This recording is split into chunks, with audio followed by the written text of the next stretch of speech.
ইন্নাল হামদুলিল্লাহ নাহমাদুহু ওয়া নাস্তাইনুহু ওয়া নাউযু বিল্লাহি মিন শুরুরি আনফুসিনা ওয়া মিন সাইয়্যাতি আমালিনা মান ইয়াহদিল্লাহু ফালা মুদিল্লা লাহু ওয়া মান ইউদ্লিলহু ফালা হাদিয়া লাহু ওয়া নাশহাদু আল লা ইলাহা ইল্লাল্লাহু ওয়াহদাহু লা শারীকা লাহু ওয়া নাশহাদু আন্না মুহাম্মাদান আবদুহু ওয়া রাসূলুহু ফাইন্না খায়রুল হাদিসি কিতাবুল্লাহ ওয়া খায়রুল হুদা হুদা মুহাম্মাদুর রাসূলুল্লাহ সাল্লাল্লাহু আলাইহি ওয়াসাল্লাম বারাক লানা লাকুম ফিল কুরআনিল আযীম ওয়া নাফা'না ইসকুম বিল কিতাবি ওয়া যিকরিল হাকীম ইন্নাহু তাআলা জাওদুম কারীম। আসসালামু আলাইকুম ওয়া রাহমাতুল্লাহি ওয়া বারাকাতুহু। সারা বিশ্বের বাংলা ভাষাভাষী প্রিয় তৌহিদি মুসলিম ভাই বোনেরা, আসসালামু আলাইকুম ওয়া রাহমাতুল্লাহি ওয়া বারাকাতুহু। আশা করি আপনারা আল্লাহর রহমতে ভালো আছেন। আলহামদুলিল্লাহ আমি ভালো আছি। গত পর্বের মতো এবারও ইসলামের আরও একটি গুরুত্বপূর্ণ বিষয় আপনার সাথে আলোচনা করব ইনশাআল্লাহ। এই বিষয়টি হয়তো আপনারা অনেকে জানেন না, আর জানলেও হয়তো ভুলে গেছেন, বা যদি জেনে থাকেন তাহলে আরেকবার শুনে উপকৃত হবেন ইনশাআল্লাহ।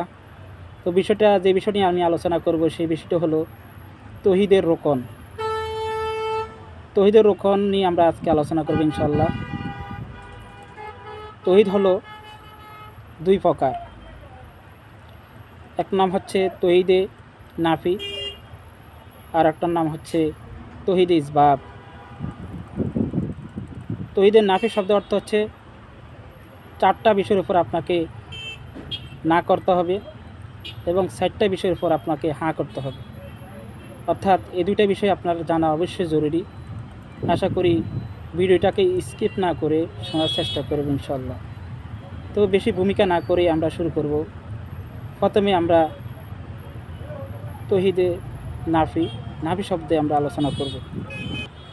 তো তৌহিদে নাফি হলো 4 প্রকার।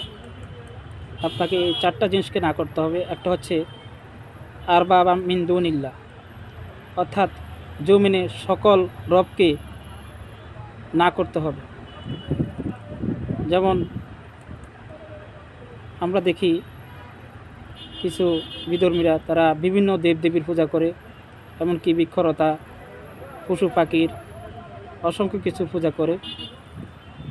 এসবগুলো থেকে ওগুলোকে বাতিল রব হিসেবে আপনাকে জানতে হবে এবং একমাত্র আল্লাহকে রব হিসেবে আপনাকে মানতে হবে।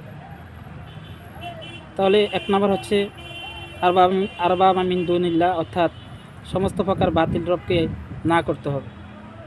2 নম্বর আলিহাতান মিন দুনিল্লাহ, অর্থাৎ আল্লাহ ছাড়া সমস্ত প্রকার বাতিল মাবুদকে বাতিল বলে গণ্য করতে হবে। কোনো প্রকার অন্তর মধ্যে তাদের প্রতি সহানুভূতি থাকা যাবে না। তাদেরকে বাতিল বলে গণ্য হতে হবে। একমাত্র আল্লাহকে রব হিসেবে বিশ্বাস করতে হবে। লা মাবুদা বি হাক্কিল ইল্লাল্লাহ, অর্থাৎ আল্লাহকে হক মাবুদ হিসেবে আপনাকে বিশ্বাস করতে হবে। তো 3 নম্বর বিষয় নিয়ে আমরা আজকে আলোচনা করব। 3 নম্বর হলো আনদাদান মিন দুনিল্লাহ। আনদাদান মিন দুনিল্লাহর অর্থ হলো আল্লাহর সমকক্ষ জমিনে যাদেরকে মানা হয় বা অনেকে যারা মনে করে, তাদের সাথে সম্পর্ক ছিন্ন করতে হবে। এবং 4 নাম্বার যে বিষয় নিয়ে আমরা আলোচনা করব সেটা হচ্ছে তাগুত, অর্থাৎ নিজেকে রব মানো না করলেও রবের আসনে যারা নিজেদেরকে মনে করে বা আল্লাহর ইবাদতবিহীন ব্যতীত তারা নিজেদেরকে তাদের ইবাদতকে মনে করে যে রবের ইবাদত। আরেকটা বিষয় হলো তাগুত নিজে ইবাদত করে না এবং অন্যকে করতে বাধাগ্রস্ত করে। অতএব এ ধরনের তাগুতকে পরিহার করতে হবে। তো প্রিয় ভাই বোনেরা, হয়তো আমি বিস্তারিত আপনাদেরকে বলতে গেলে সময় অনেক ব্যয় হবে, তাই আমরা 4টা বিষয় বর্তমানে আমরা জানলাম এটাকে না করতে হবে। এখন আমরা যে বিষয়ে হাঁ করব সেই 4টা বিষয়ের উপরে আমরা জানার চেষ্টা করব ইনশাআল্লাহ। তো যে বিষয় নিয়ে আমরা আলোচনা করব সেটা হচ্ছে ইসবাত, অর্থাৎ যে বিষয়ে আপনাকে হাঁ করতে হবে। 1 নম্বর হলো আল্লাহকে একমাত্র রব হিসাবে মানতে হবে নির্দ্বিধায়, কোনো দ্বিধা ছাড়াই আল্লাহকে একমাত্র রব হিসাবে মানা। 2 নম্বর হলো একমাত্র রব হিসাবে আল্লাহকে মানতে হবে। 3 নম্বর হলো খালেস দিলে আল্লাহকে ভালোবাসতে হবে। আল্লাহকে যদি ভালো না বাসেন তাহলে আল্লাহর ইবাদত করতে আপনার কষ্টটা মনে হবে বা কঠিন মনে হবে। আল্লাহকে ভালোবাসতে নিঃসত্ত্বে আল্লাহকে ভালোবাসতে হবে। এবং 4 নম্বর আসবাব হচ্ছে সত্যহীনভাবে আল্লাহর আনুগত্য করতে হবে একমাত্র। কোনো সত্য ছাড়াই আল্লাহকে ভালোবাসতে হবে, সত্য ছাড়া আল্লাহর আনুগত্য করতে হবে। আল্লাহ ছাড়া কারো আইন মানা যাবে না, কোনো প্রকার আইন মানা যাবে না।